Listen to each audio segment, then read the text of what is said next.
अपने आप जितेंद्रिय हो जाएंगे। शरीर एक रथ है, बुद्धि इस रथ को चलाने वाला सारथी है, बैठने वाला जीवात्मा है, मन लगाम है, इंद्रियां घोड़े हैं, विचरने की जगह विषय भोग है। ये घोड़े विषय भोग का चारा चरने के लिए जाएंगे। अगर मन रूपी लगाम को बुद्धि रूपी सारथी ने ठीक से खींचा नहीं तो ये खंडक में गिरा देंगे।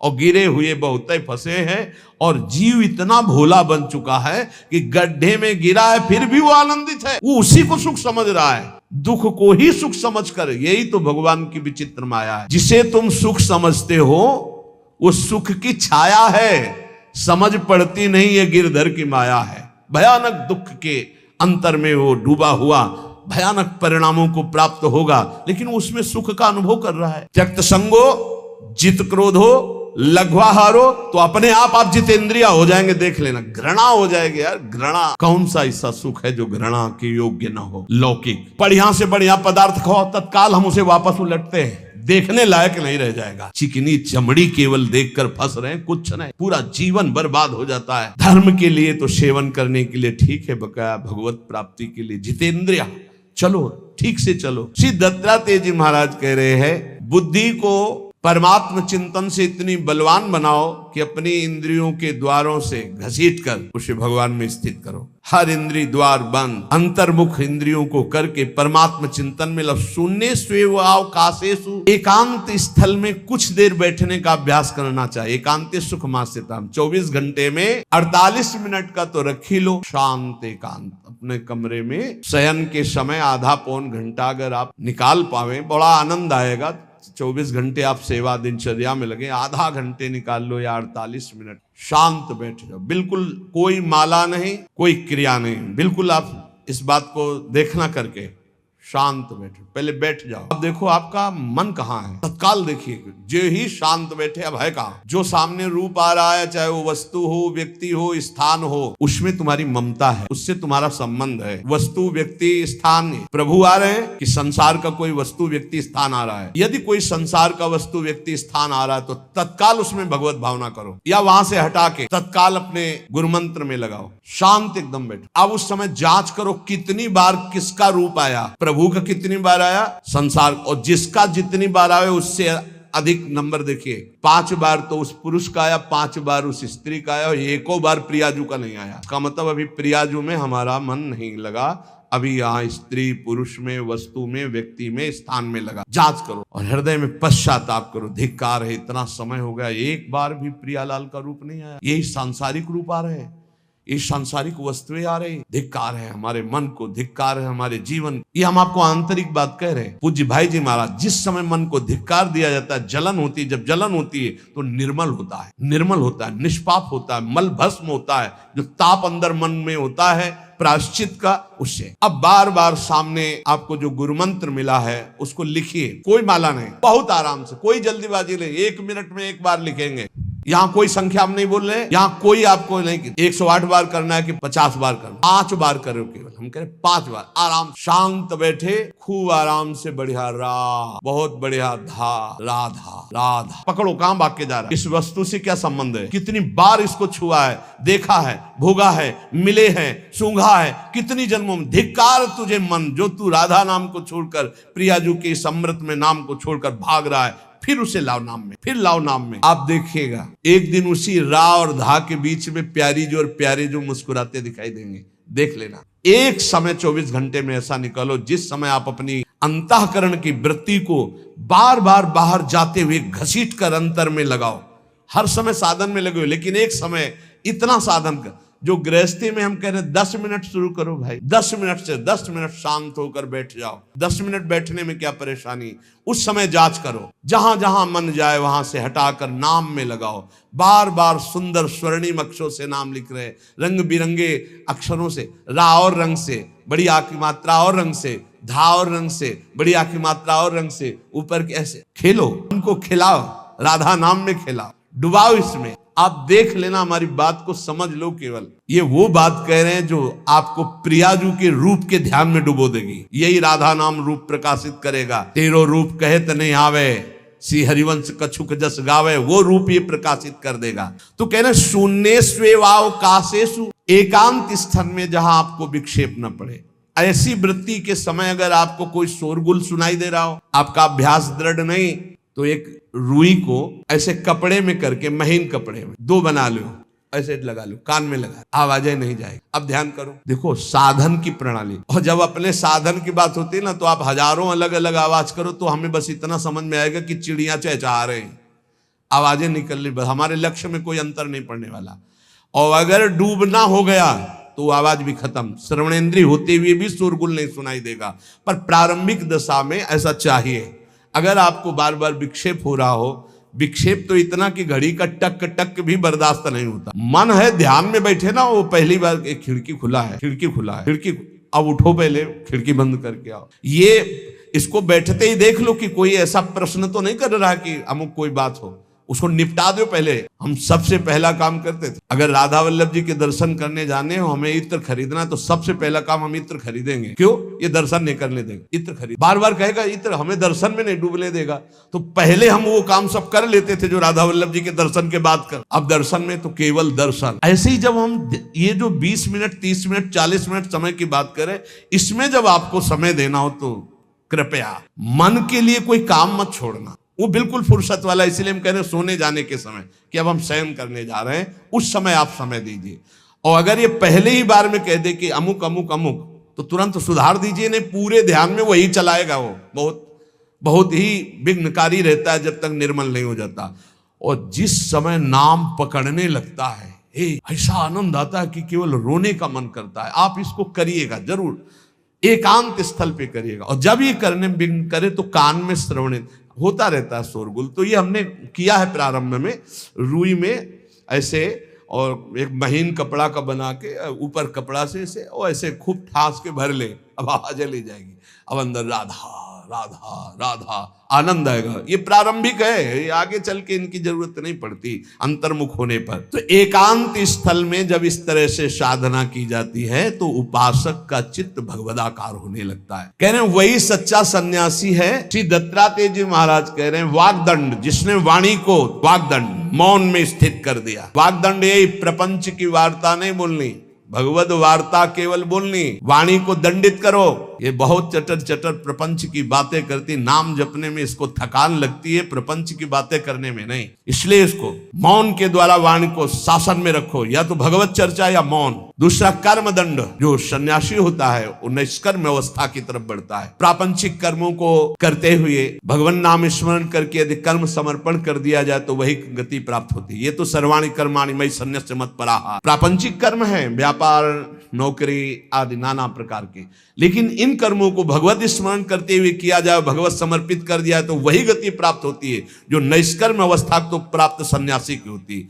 3 दंड होते हैं, वागदंड, और एक होता है कर्मदंड, शरीर को निश्चेष्ट रखना, निष्क्रिय रखना, और मनोदंड, मन को निसंकल्पित रखना, कोई संकल्प न बनना। इसे संन्यास भाव को प्राप्त महापुरुष की अवधूत स्थिति तक पहुंचने का यह रास्ता है। वागदंड, कर्मदंड, मनोदंड, वाणी को मौन के द्वारा, शरीर को निश्चेष्टता के द्वारा निष्कर्म स्थिति के लिए, और मन को निसंकल्पता के द्वारा, कोई संकल्प न बनावे, ऐसा का ऐसा नहीं, जैसा प्रभु जब चाहे जैसा, हमारा कोई संकल्प विकल्प नहीं। वाणी से भगवत चर्चा, शरीर से भागवतिक कर्म, नहीं तो संसारिक विरत बहुकर्मा, निरत निरंतर सज्जन धर्मा। अब एक परम धर्म की बात का वर्णन कर रहे हैं। गृहस्थ धर्म में जैसे है, या जिनके पास बहुत अर्थव्यवस्था है, उनको चाहिए कि गौ सेवा से बहुत जल्दी शरीर पवित्र होता है, हृदय भी पवित्र होता है, और गोविंद भी प्रसन्न हो। यदि गाय घर में पाली जाए या गौशाला खोली जाए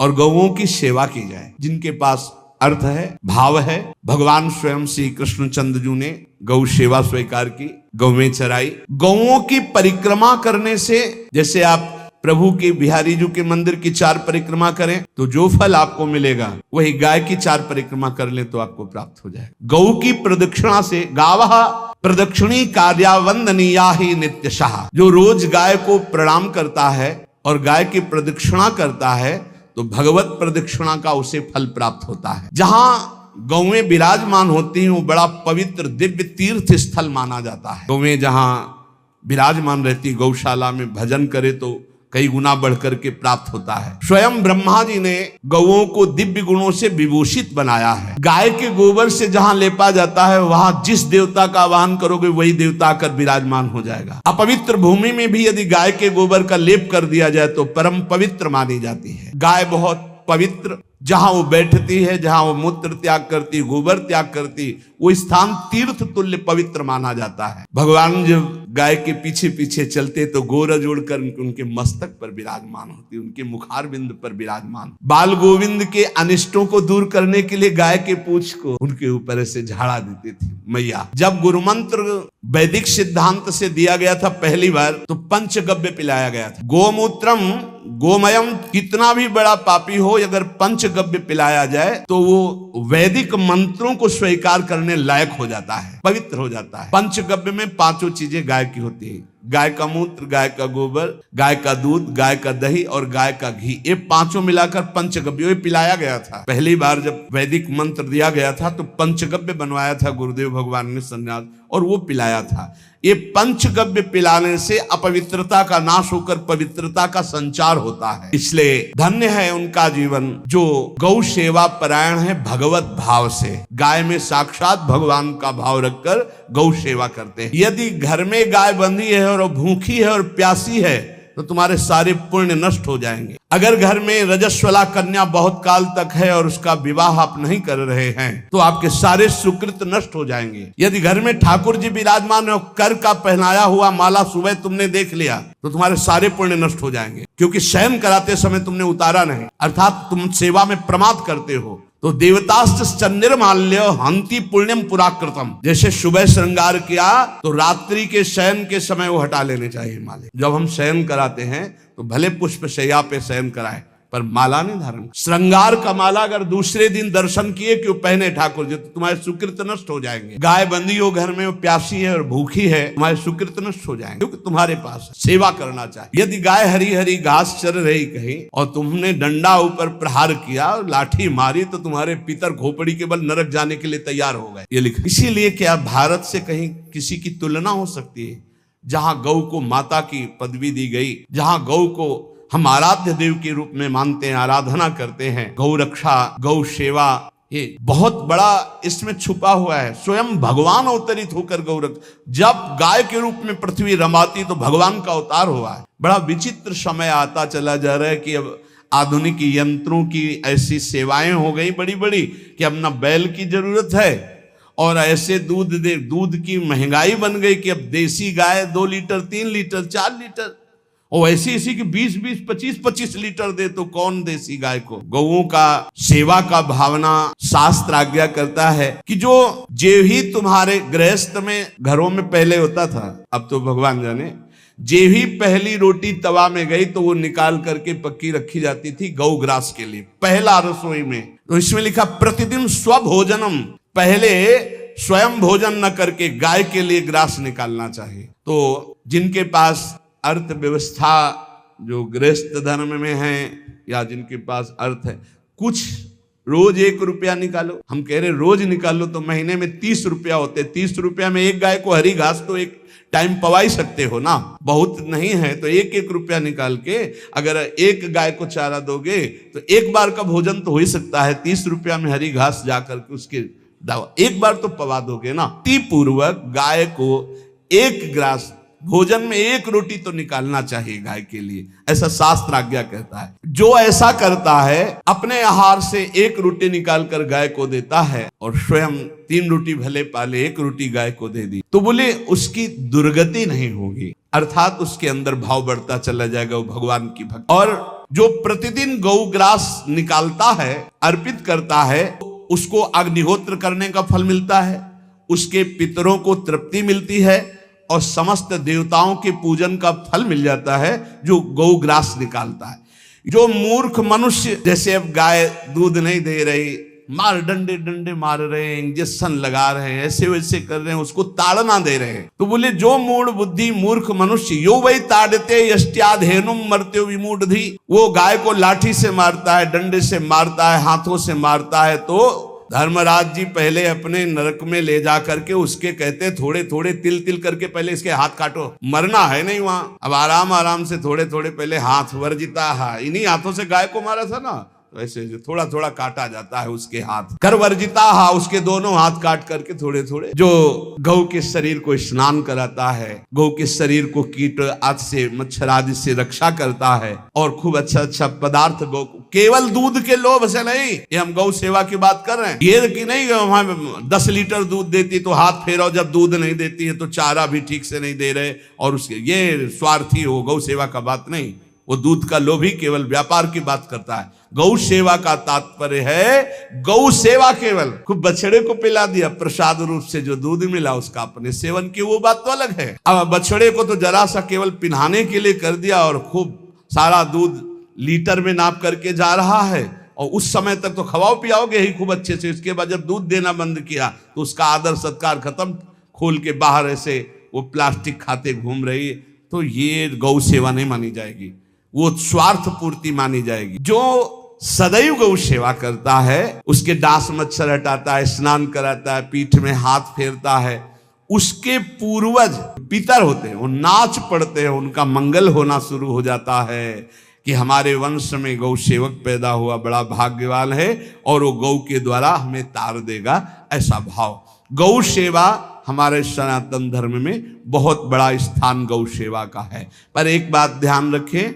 इन सब सेवा का फल है भगवान के चिंतन में निरंतर वृत्ति डूब जाए। हमारी एक एक वृत्ति, एक एक क्षण भगवान के चिंतन में डूब जाए। अगर नहीं, हम आपको उत्तर दे रहे हैं। कल प्रश्न हुआ था कि क्या गौ सेवा के बिना मुक्ति मिल सकती है क्या? क्या महाराज नृग जैसा कोई गौ सेवक हुआ है दानी? भागवत में पढ़ लेना, करोड़ करोड़ गायों को, करोड़ों गौशालाएं थी, एक दो नहीं। इसलिए कह रहे हैं करोड़ों शब्द कि आप उसको कहीं ज्यादा ना समझें। पृथ्वी के कोई भूमि के कण गिन सकता है, बारिश की बूंदे गिन सकता है, लेकिन महाराज नृग की गौएं जितनी दान की गई वो गिनी नहीं जा सकती थी, ऐसा वर्णन आता है। अरबों अरबुद गौओं की सब स्वर्ण से अभिषिक्त करके ब्राह्मणों को दान कर, इतने बड़े गौ सेवक, इतने बड़े दान करने, एक चूक हो गई, ना दान लेने वाले तपस्वी ब्राह्मण की गाय किसी अन्य ब्राह्मण को दान कर दी, और वो ब्राह्मण ने जब गाय देखी बोली मेरी गाय चुरा ली, बोले महाराज नृग ने दी। महाराज नृग से कहा मेरी गाय है, तो उनका गौशाला में आ गई होगी, आपको 10,000 गौवें देते हैं, आप अपनी गाय। बोले मैं प्रतिग्रह नहीं लेता। जिसने दान लिया था उसने कहा गाय यही लेके जाऊंगा, तो उनका आप गाय छोड़ दीजिए, आपको 10,000 गाय देते। बोले नहीं लूंगा। बस अनजाने के अपराध ने गिरगिट बना दिया था, कुएं का गिरगिट। पर भगवान बड़े कृपालु हैं, गौ सेवक थे, इसलिए गोविंद द्वारिकाधीश जी ने उनका उद्धार किया। सब साधन का फल है अच्युत भावना से युक्त होकर, भगवत भावना से युक्त होकर निरंतर भजन करते हुए सेवा परायण रहो, चराचर जगत की सेवा परायण रहो। भजन करना ही सबसे बड़ा परम धर्म है। हम सब सेवाएं करें जगत की, लेकिन अंदर से राधा राधा राधा, गोविंद गोविंद गोविंद गोविंद आनंद आ जाए। तन से सेवा करो, मन से भगवान के चिंतन, मामनुष्मर युद्ध से भगवान के चिंतन में रहो। सेवा और व्यापार में अंतर होता है। गौ सेवा के बहाने से धन का जो दान लेना है और उसका अपने में प्रयोग करना, मैं पितरों सहित नरक जाना है, लिख लो। गौ सेवा के बहाने से दान लेना और उसका अपने परिवार के सुख में पैसे का प्रयोग कर देना या अपनी वासनाओं की पूर्ति में लगा देना। आया गौ सेवा के लिए और आप प्रयोग कर रहे हैं गाड़ी घोड़ा नाना प्रकार के सांसारिक भोगों में, तो लिख लो पितर सहित तुम्हारे नरक जाएंगे, क्योंकि गौ सेवा के लिए आया है। गौ सेवा का धन सिर्फ गौ सेवा में ही लगना चाहिए। आप गौ सेवक है, दूध पान कीजिए, रोटी खा लीजिए, लेकिन गौ सेवा का अर्थ आप अपने वासनाओं की पूर्ति में, अपने मनोरंजन में या अपने मन के संकल्प भावना में नहीं पूरी कर सकते। गौ सेवा के लिए ही पूरी कीजिए। गौ के वास का निर्माण, गौ के भोजन की व्यवस्था, वो दूध दे ना दे, वो कैसी भी अवस्था में हो, उसकी सेवा परायणता, उसके लिए सेवक रखना, सेवकों को भी सुख प्रदान करना, लेकिन स्वयं कभी गौ के सेवा के लिए आए हुए धन का स्वयं के लिए भोग न करना और निरंतर भजन रखना, उसे परम पद की प्राप्ति हो जाएगी। इसलिए हमारे सनातन धर्म में गौ सेवा का विशेष महत्व है और इस महत्व को सबको स्वीकार करना चाहिए। यदि आप गौ पालन स्वयं नहीं कर सकते तो 4 लोग मिलकर के क्योंकि आज जो गायों की व्यवस्था वो बड़ी दयनीय हो रही है। दयनीय इसलिए हो रही कि दूध की अधिकता के चाह रखने वाले भैंस रखते हैं या विदेशी गाय रखते हैं। अपनी भारतीय जो देसी गाय है वो उतना अधिक नहीं देती कि 40 लीटर 30 लीटर 25 लीटर, बहुत अधिक देगी तो 5 और 8 लीटर। देसी शुद्ध गाय अपनी जो है वो 8-10 लीटर, बहुत जब व्यवस्था हो। नहीं तो अपने गांव में तो देखा है 2-2.5-3 लीटर से ज्यादा नहीं देंगे, 1.5 लीटर इधर 1.5 लीटर उधर, या बहुत हुआ तो 2 लीटर 2 लीटर। पर वो स्वर्णिम दूध, जो दूध की चाह रखने वाले जन थे अब वो गायों को नहीं रखते, देसी गायों को कोई बिरला ही रखता है। अब पहले बैलों की जरूरत होती थी, गाय बछड़ा दिया तो आनंद होता था किसानी के काम में। अब तो ट्रैक्टर है तो बैलों की जरूरत नहीं। अधिक दूध के लिए अरे अब तो पशुओं की जरूरत नहीं, केमिकल से दूध बन रहे हैं, टैंकर के टैंकर। फिर हमारी जो गायें हैं उनकी बड़ी दुर्दशा हो रही। तो हमें चाहिए कि जो गृहस्थ जन हैं, धनी मानी जन हैं, या जिनके पास शरीर व्यवस्था, बौद्धिक स्तर, सेवा परायण, अर्थव्यवस्था, वो थोड़ा 4 गायें की व्यवस्था करके उनकी सेवा करें, क्योंकि हमारे सनातन धर्म का स्वरूप है जहां मां पदवी दी गई है गांव को, गौ माता कहा गया। गौ में समस्त देवता विराजमान है। गौ का बहुत बड़ा महत्व वर्णन किया गया धर्म शास्त्रों में। यहां तक कि जब कोई ऋषि नाराज होता था तो आगे गाय करके जाया जाता था तो क्षमा हो जाती थी, गाय को देखते ही वो क्षमा कर देते थे। बहुत महिमा वर्णन की गई है गौ की। इसलिए जिसको भी अगर नहीं अर्थव्यवस्था है तो एक रोटी तो निकाल सकते हो ना। तुम्हारी रसोई में रोटी बने तो पहली रोटी निकाल लो, और आसपास जहां गाय बंधी हो तो उसको दे आओ जाकर, तो कम से कम धर्म का पालन हो जाएगा, गौ सेवा बन जाएगी। तो गौ सेवा चराचर जगत की सेवा, भगवत सेवा, सबका फल है। फिर प्रारंभ में आ जाइए स्मृति। योगी हो तो चित्त की वृत्ति का निरोध करके परमात्माकार, ज्ञानी है तो चित्त वृत्ति का लय करके स्वरूप स्थित, भक्त है तो एक एक वृत्ति सावई मनः कृष्ण पदारविंदयो। भगवान के चरण में, भगवान के नाम में, भगवान के रूप में, भगवान की लीलाओं में।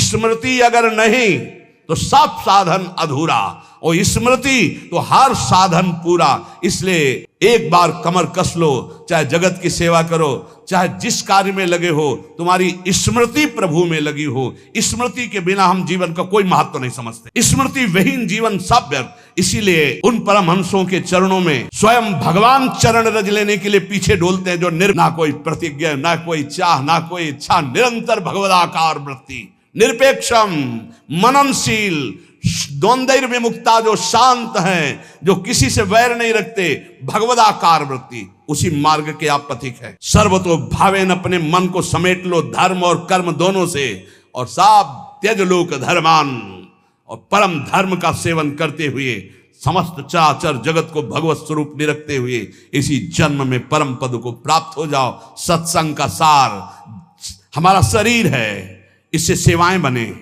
हमारा मन है इससे चिंतन बने, हमारी वाणी है इससे लीला गुण का गायन करें, और हम स्वयं परमात्मा अंश हैं, परमात्मा स्वरूप है, ऐसी ठसक बनी रहे, जीवन मुक्त ही हो। स्वार्थ को लेकर किया गया धर्म रंग नहीं लाता। निष्काम किया हुआ छोटा सा भी धर्म परमार्थ की ऊंचाई पर चढ़ा देगा। ध्यान रखना, परमार्थ की ऊंचाई पर चढ़ा देगा। इसलिए निष्कामता, सब सोहित, निष्काम